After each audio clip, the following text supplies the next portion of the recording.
Ugh, it is hot in this room. I'm starting to get to that point in the year where it's not winter anymore. So, like, I'm getting, like, sweat on my head and it's screwing up my hair, like, halfway between filming. It's not a generally fun experience when I'm trying to keep everything generally uniform. It is better now that I have short hair, though, because long hair used to always just make this, like, a lot worse than it currently is. But, it is still not fun sometimes. So, about a week ago, depending on when this video eventually goes up, I went to a convention.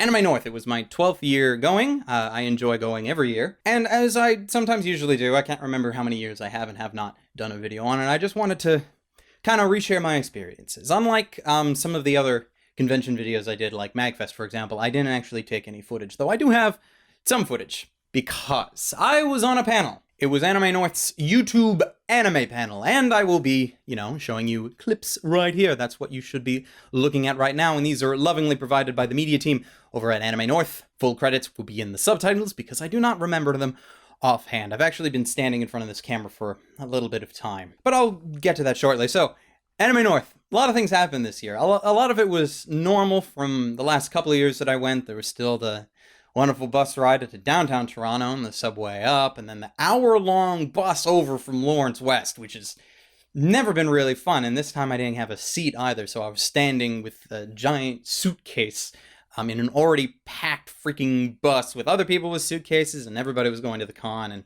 fun times to be had by all, especially me.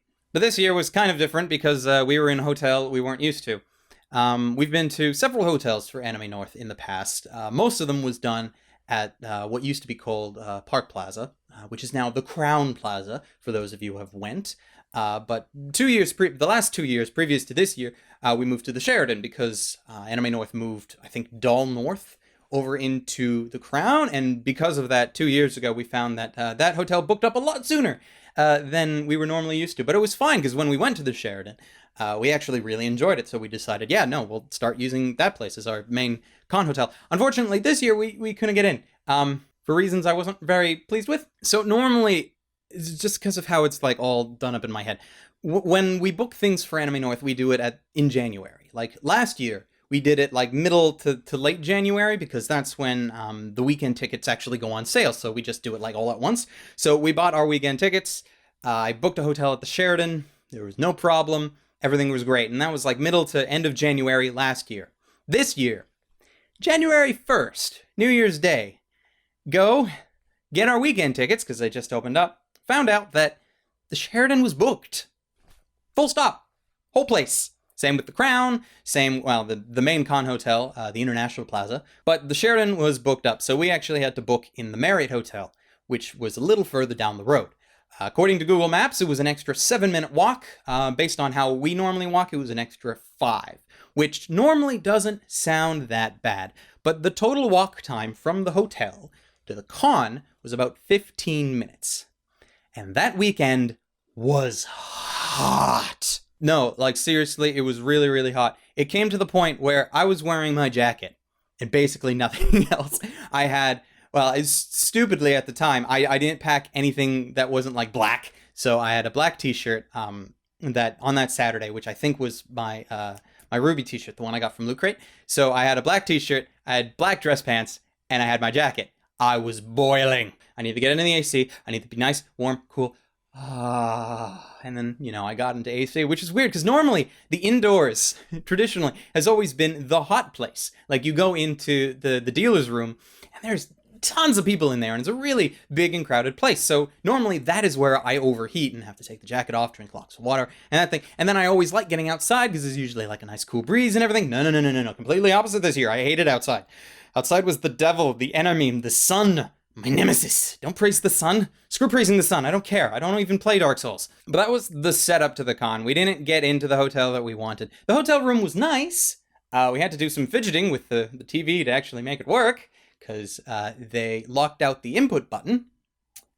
Don't know why anybody would bother to do that. Like, I know that hotels really want to sell their whole pay-per-view thing, but really?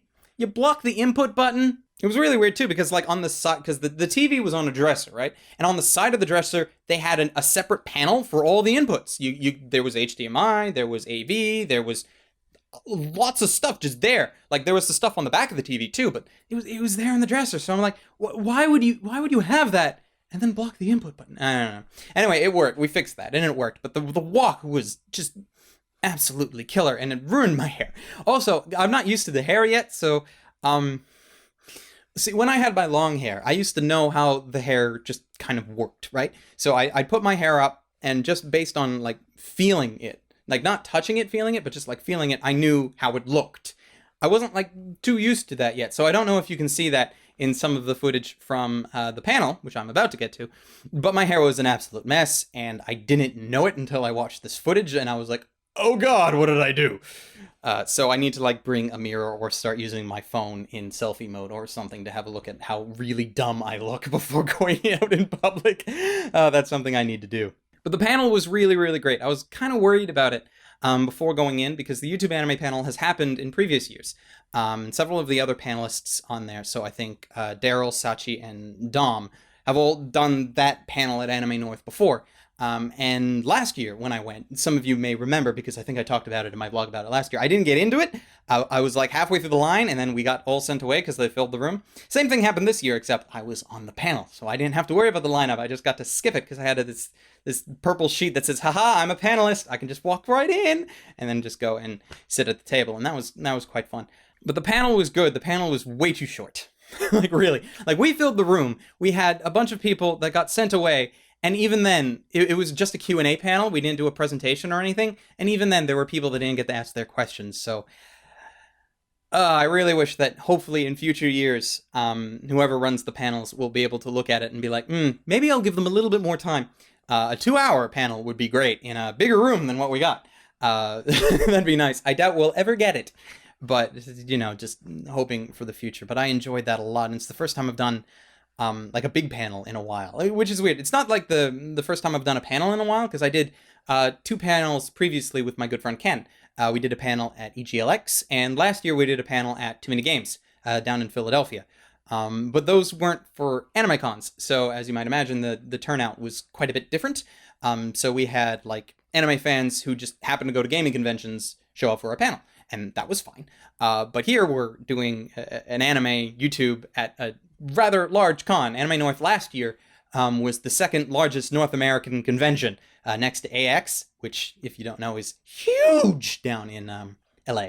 So that's kind of a big deal. I don't know what our numbers were this year in comparison to like ASEN or Otakon, but still. But I've come to realize a couple of things, like you go to this con 12 times. 12 times! I never actually talked to anybody that had actually gone to the convention longer than I have. The closest I got was one of the dealers, Harry T.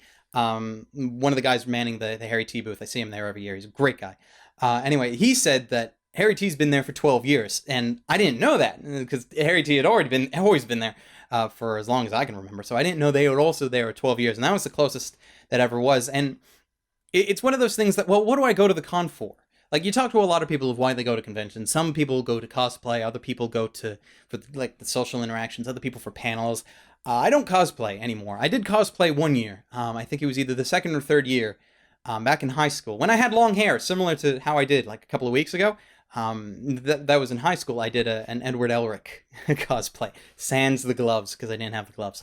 But that was like the last time I did cosplay, because I got sick and tired of trying to roam the dealer's room, trying to buy things, and everybody was asking me for pictures, which... Nah, like I realize that sort of happens now, especially when I walk around with my reviewer jacket on. But I don't mind it then because, I don't know, it's just kind of different from cosplay to... Hard to explain. I don't really think I can do it justice, so I'm just going to skip that point and move on. So I realized that there's really 2 reasons why I go to Anime North every year. One is to meet people, because it's kind of my main con. A lot of people know that I go to it. So a lot of people hope to see me. I think there was one person on Twitter that says... well, actually, a couple of different people. One person who says that they've been trying for like 3 or 4 years to meet me at a con, at Anime North specifically, and they still haven't been able to do it yet, and I feel so sorry for that.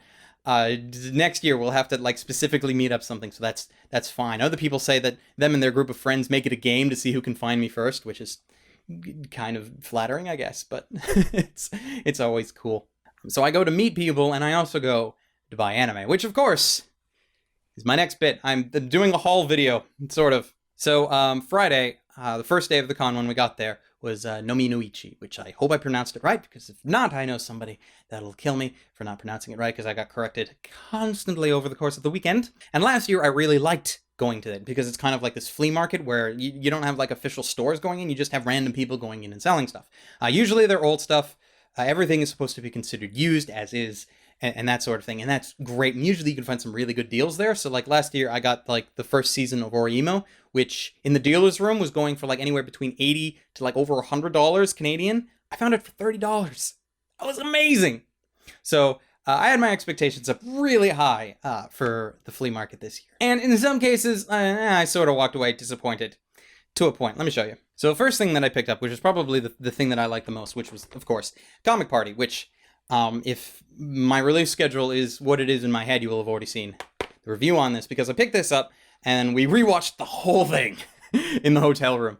And it just kind of really made me want to make a video on it, which is kind of sort of how I like to make videos. Anyway, another thing I was able to pick up is the original Genion limited edition box for Fafner.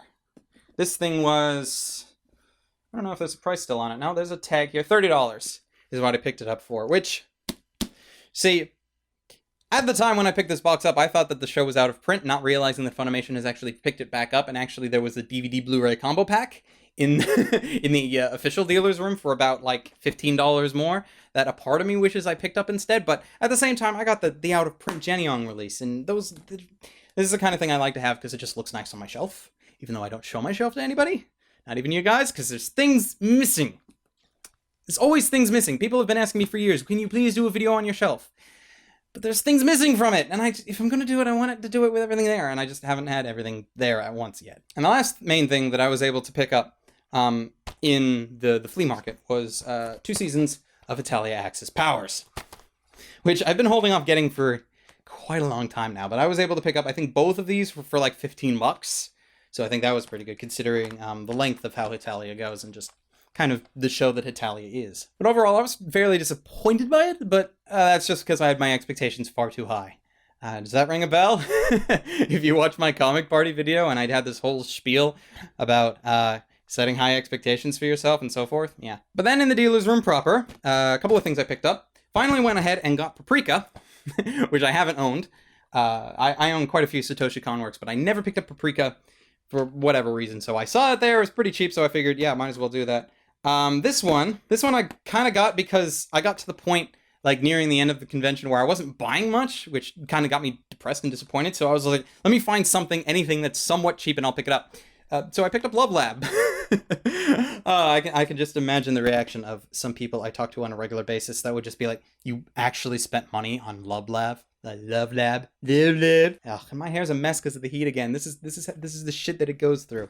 I'll get used to it eventually. I was also able to pick up Ryback, which is a show that I've had my eye on for the last couple of years because it's a Madhouse series, and from all the animation that I've seen from it, looks really good. I know nothing about the story or anything else, but it's been something on my to pick up list for quite a while, and it was fairly cheap, all considered. Also, I was able to pick up K-On!, which I've been trying to get a hold of for a while, but I never wanted to pay the freaking prices, freaking whatever. And I knew the Anime Legends from Bandai collection did exist and was out there, but I like rarely ever saw it in stock anywhere. So Harry T had this actually, so I was able to pick it up, and it was like $40. K-On! Done. Because previous years I saw it the cheapest for like $80, and I'm like, I'm not going to pay $80 for K-On! Also for $50, I was able to pick up the first season of A Certain Magical Index. Didn't get to see season 2 lying around. I did see Railgun around, but I was like, there's no point in picking up Railgun until I see season 2 of this as well. No, that's a lie. There was season 2, but it was in part 1 and part 2, and they both cost individually as much as I spent on this. So I was like, nah, I'll get those online later. And another one, kind of for the nostalgia about it, is I got Dojin Work, which, if you watched the Comic Party, was one of the recommendations I put in, and I found it again for fairly cheap. So I was like, yeah, no, I haven't seen this in, well, about as long as the first time I watched Comic Party, so it's a long time ago. The other 2 things I was able to pick up, I was able to pick up Hanasaku Iroha, or rather, part 1 of it. See, because I was under the mistaken thing when I first picked this up, that it was a complete collection, until I got back to the room and I was just like looking at it, because it's a rather nice box and everything, and on the bottom it says, Volume 1, Premium Edition. It doesn't say that anywhere else in the box, just in this like small little bit here in the in the corner there, and I was just like, wait, this is only half of it, isn't it? Yes, turns out that is indeed the case. So I was like, okay, well, I've already spent like a bunch of money on this. I guess I gotta go find volume 2.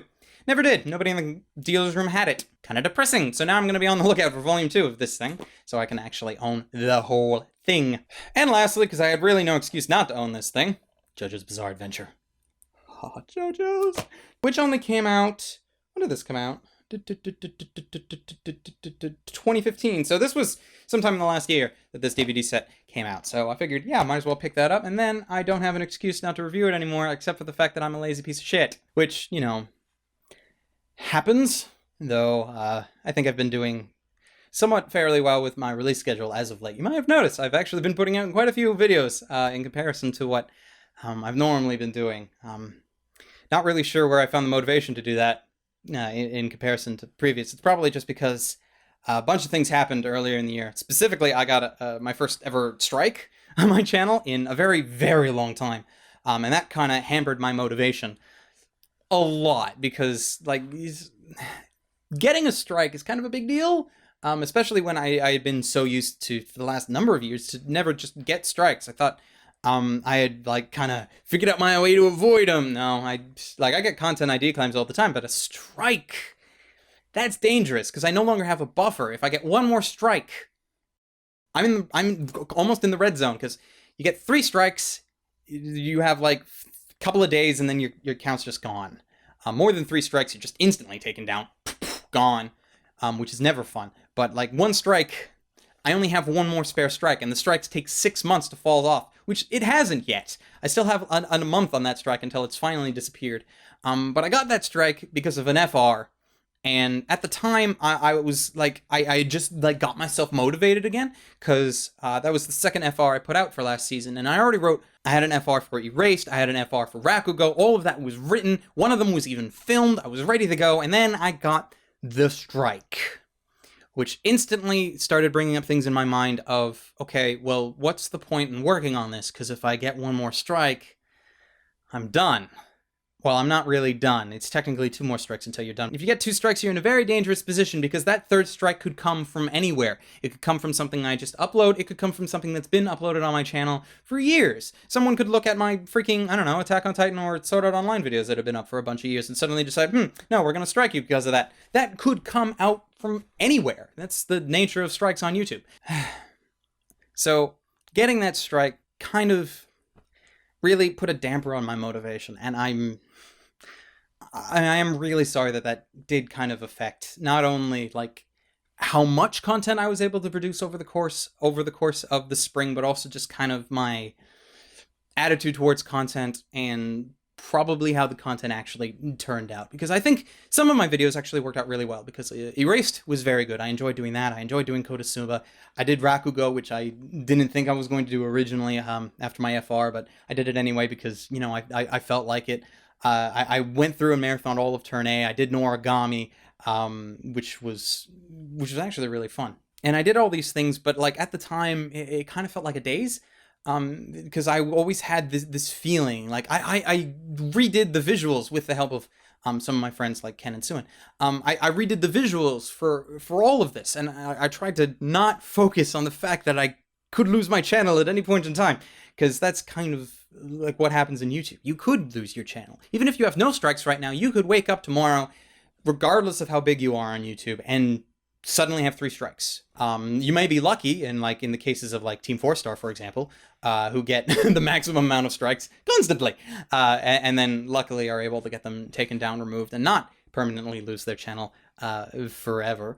But other people are not so lucky, and I don't really ever want to find myself in the position where I have to find out whether or not I am big enough to survive such a thing. I really don't want to get to that point. But at the same time, I don't want to just not do anything anymore. I'm tired of not doing anything anymore, which is why I've been doing as much as I have been. Like, I put out a whole bunch of FRs for this season. Yes, it's a couple of weeks late, and I've been working on that a bit, actually, because I put out the first episode. I put out the FR for Kisniver, and then I got a bunch of negative reactions to it, not only because I only did 3 episodes, but also because it'd been a while since I'd done an FR script, and as one blogger put it, how to make an interesting anime sound boring. is how he described my video of it. I have since talked to him. He was a wonderful chap. And I tried to figure out, okay, well, what's wrong with my FRs, how to fix them. And I'm glad that I've sort of kind of got my motivation back in that way, because if I hadn't, like, I would have put up that Kisniver video, and then that would have been it. I would have been like, yep, nope, everybody hates it, I'm done. There goes all the rest of the FRs that I'm doing. I'll just do the GR once every 2 or 3 weeks, and then I'll be fine, I guess. And then I would, like, bury myself in something else to try and take the pain away. But I didn't do that. I didn't just take the criticism and just push it away. I actually did my best to kind of learn from it. And that's what I've been doing with every video since. And I hope to continue doing that for a while. Sorry about that. Memory card filled up, so I had to go empty it. And I can't remember what I was saying. Well, I guess I should try and figure out where I was going with this whole thing and then just sort of wrap it up. So after watching Comic Party, I had kind of an inward self-reflection. Not a glass reflection, a self-reflection. Trying to figure out exactly what I wanted to do. Because I already had some decent motivation and I got things kind of rolling prior to the con. And then the con happened, which was something I was a little worried about going into it, because the con was quite a few days where I wouldn't have anything. And like the entire week before, I had all these videos that went out. I had a bunch of FRs, and I did a vlog and a regular video and stuff. I think I did a regular video. I can't even remember what I did, because it was all just one big giant blur, but I enjoyed doing that. But I was worried that with the couple of days off at the con that I wouldn't be able to get right back into it when I came out.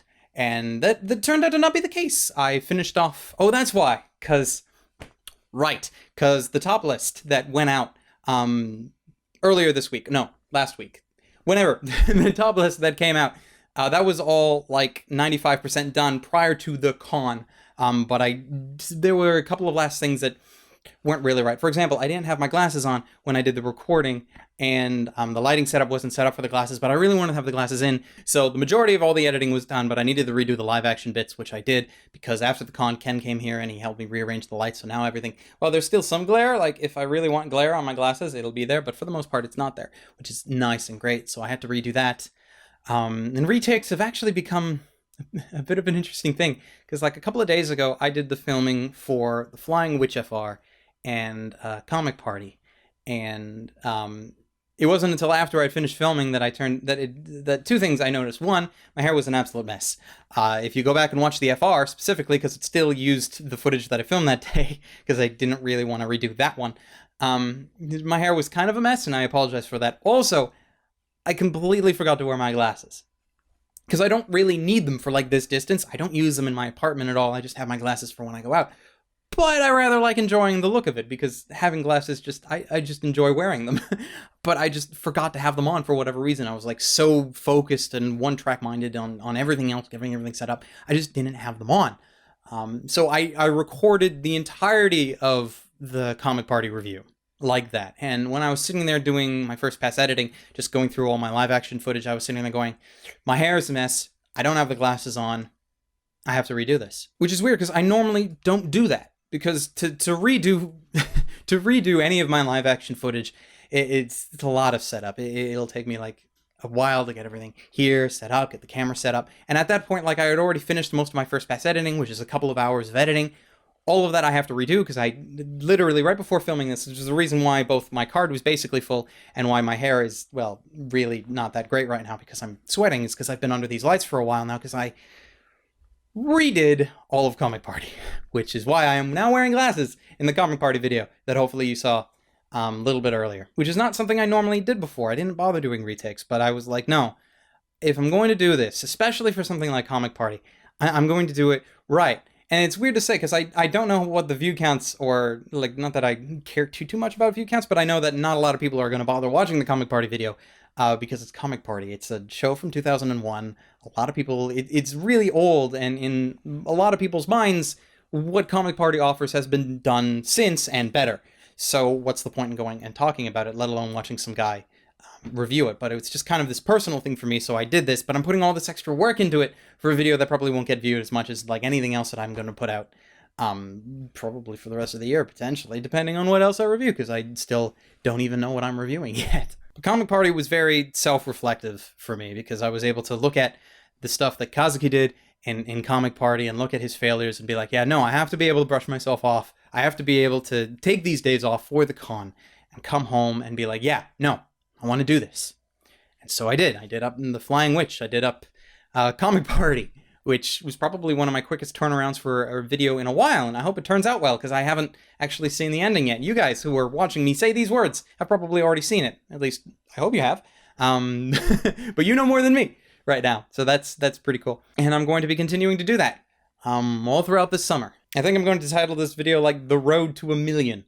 And by a million, I mean subs, but like, I'm already, I don't even remember where I am on subs, somewhere over 350k? I don't pay attention to my sub count at all. Maybe I should start doing that a bit more. Don't know, but a million's a nice goal. I'm doing the Kazuki thing again, though, of setting the bar way too high, because I've been at this for a couple of years and I've only got as far as this. To get 1 million is kind of it's a bit out there, but, you know, gotta set them high, I guess, as long as you can deal with not getting it, if that tends to be the case. But, you know, as optimism, which is not a trait I generally have at all. I'm generally a pessimist. But that is an eventual goal that I wouldn't mind hitting someday. Probably not anytime soon, but, you know, we'll get there. We'll get there. Optimism! Yeah. I wanted to thank you all for actually bothering to watch this video, if you have. I know my vlogs don't generally get watched by a lot of people, except for the haircut vlog. For whatever reason, that got a lot of views. I was like, what the hell is this? I guess people really liked the fact that I cut my hair, or was just like, wait, he cut his hair? What? So thank you for watching this video and supporting me with your views and actually enjoying my content for as long as, however long you have been, whether you've been here for a couple of months, a week, a day, several years. I thank you all so much for coming and checking out my content, and I hope to continue to make stuff that you enjoy over the coming months, over the coming years, perhaps even. And because I'm stuck at ending these kinds of videos, I'm just gonna end it here. So I hope you guys have a wonderful day. Whenever this video goes up, I don't know if it'll be in the morning or midday, or it doesn't really matter, because it'll actually depend on when you watch the video. Anyway, I hope you have a good day or rest of the week or what have you. And more videos will be coming out in the coming days. And until then, stay frosty, everybody. Bye.